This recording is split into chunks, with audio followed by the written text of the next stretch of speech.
You can see very clearly that the leader of the indigenous people, Nnamdi Kanu, has maintained his composure.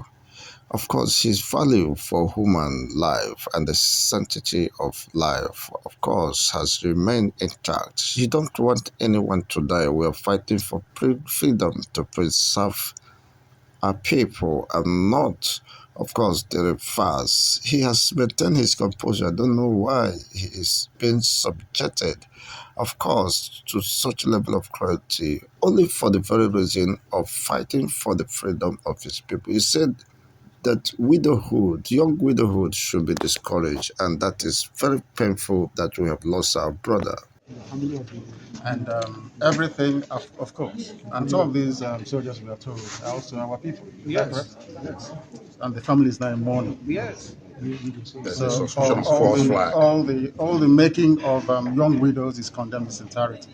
I don't want it. I don't want anybody to die. Yes. We are fighting for freedom. Then how can we fight for them at the same time? It's not possible. We want people to be free.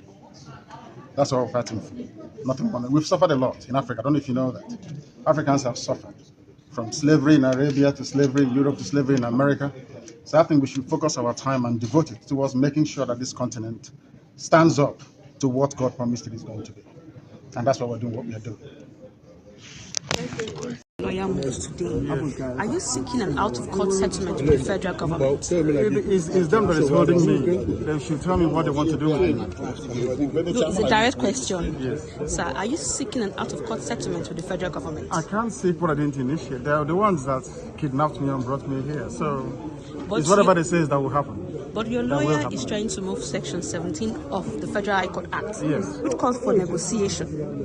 Are you in line with that? I reminded the judge of powers. I think it's the judge's powers. I don't think it's within his powers. It's for the judge to decide.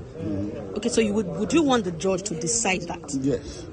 It is up to her discretion to do that. Okay, but now she has sent you to the AGF. So how would you explore that particular position of the court? Well, the prosecutor, who is prosecuting by fiat, is not opposed to that.